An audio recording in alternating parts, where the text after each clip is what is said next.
Sir কি বলবো, যে রোগে আমার ধরেছে এ কোনোভাবে এর ঘাট থেকে আমি নামাতে পারছি না। প্রত্যেক এই স্প্রিং আসলে, দ্যাট ইজ বসন্ত আসলেই আর রক্ষা নেই। এই যে আমার যে শ্বাসের যে কষ্ট, আর একেবারে এই যে গত 15-20 বছর ধরে আমি এই রোগে কষ্ট পাচ্ছি। কত ডাক্তার, কত স্পেশালিস্ট দেখালাম, যেখানে বলে সেখানে যাই। এই দেখেন, এই যে মাদুলি এখনও রয়েছে, বলে মাদুলি রয়েছে, বলেছে যে অমুক জায়গায় যান, ওই একটা মাদুলি নিলে ঠিক হয়ে যাবে। ও তার কথা বিশ্বাস করে সেখানে চলে গেছি মাদুলি নিয়ে। এখনকার দিনে আপনারা তো হাসবেন যে মাদুলি নিয়েছি আমি, কিন্তু রোগের জ্বালায় এ কোন মানুষটা তাই না করে। আপনি যদি ভালো না হন আপনি তো অবশ্যই যাবেন। এই যে কথাটা, এটা হচ্ছে অবজেক্টিভ রিজনেবল, যুক্তিযুক্ত কথা।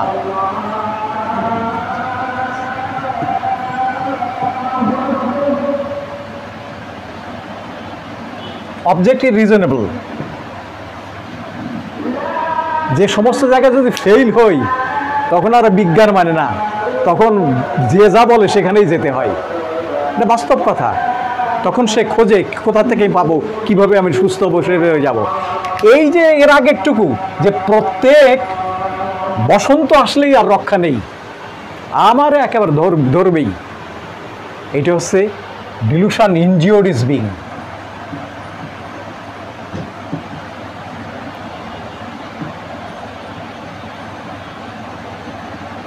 Dilution injured is being. তো এই যে কন্টিনিউয়াস ফর্ম, মাঝখানের তো বিরতি হলো কেন? এর দুটো ফর্ম দুটো রয়েছে, দেখুন খেয়াল করে। Injured is being, is being injured, present continuous form. এটা তো সবসময় চলা উচিত। প্রতি বসন্ত বলছে যে, তাহলে মাঝখানে এত যে আর সিজন গেল সে সময় তো সুস্থ আছে, তা না আছে। আক্রমণের ব্যাপারটা প্রতি ইসে আসছে, দ্যাট ইজ বসন্তে আসছে, দিস ইজ কন্টিনিউয়াস। আক্রমণের ব্যাপারটা প্রতি বসন্তেই আসছে, that is why it is continuous.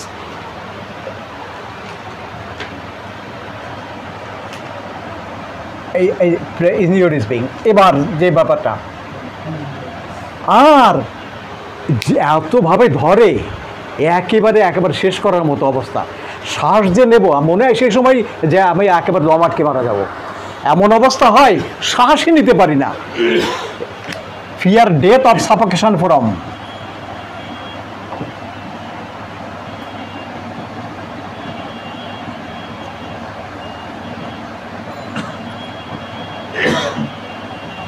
Fear death of suffocation from. আপনি অ্যাড করে নেবেন ল্যাকেসিসকে, ওখানে কিন্তু ল্যাকেসিস নেই। ল্যাকেসিস অ্যাড হয়েছে, আমরা বলেছি ক্লিনিক্যাল অবজারভেশনে এটা অ্যাড করা হয়েছে। এখানে আপনার আর্সেনিক রয়েছে, স্পঞ্জিয়া রয়েছে। হ্যাঁ হ্যাঁ, fear death of suffocation from, হ্যাঁ Lachesis. Complaining,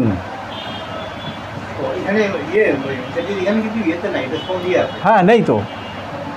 complaining disease about,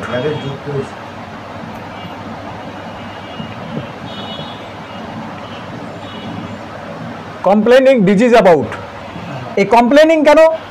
তার রোগ সংক্রান্ত বিষয় নিয়ে সে অভিযোগ করে যে একটু এই যে 2 পা বাড়াবো, উপায় নেই, একেবারে যেন বুকটুকে একেবারে চেপে ধরে, একেবারে শেষ করে দেবার মতো অবস্থাটা হয়। এমন অবস্থা এই রোগে, দিস ইজ কমপ্লেনিং। হাঁটা চলা করতে পারি না, এর জন্য কোনো কাজ করতে পারি না, দিস ইজ কমপ্লেনিং। যদি আপনার ছেলেটাকে আপনি কমপ্লেন করেন বা কারো বিরুদ্ধে কমপ্লেন করেন, তখন তার অভিযোগগুলো আপনি জানান যে সে কি কি করলো, আপনার কি কি ক্ষতি করেছে, অ্যানয়েডের কারণগুলো জানান, রাগের কারণগুলো জানান, তা সে জ্বালাতন করছে সেই কথাটাই জানান। ও রোগ যখন তাকে জ্বালাতন করে তখন তার বিরুদ্ধে তখন কমপ্লেন করে যে এই কারণে আমি এটা করতে পারছি না, এর জন্য এই করতে পারতেছি না। এটা হচ্ছে কমপ্লেনিং।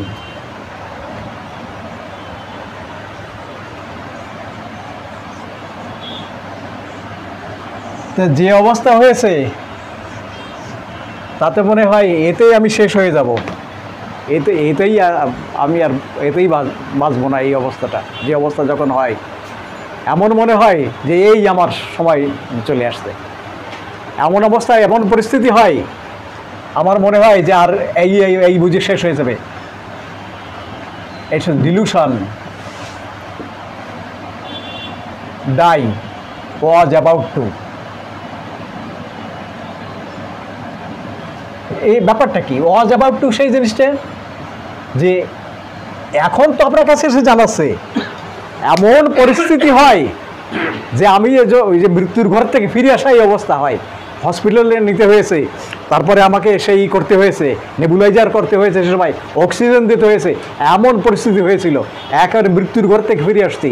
এই যে he was about to die, delusion, he was about to die.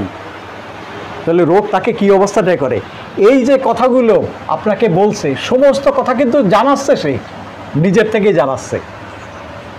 আমরা এইভাবে তার ভিতরে আস্তে আস্তে প্রবেশ করতে পারি, পেশেন্টের ভিতরে। যে কি বললো, এই এক একজনে এক এক রকমের কথা এসে বলবে, এক এক রকমের অবস্থা বলবে যে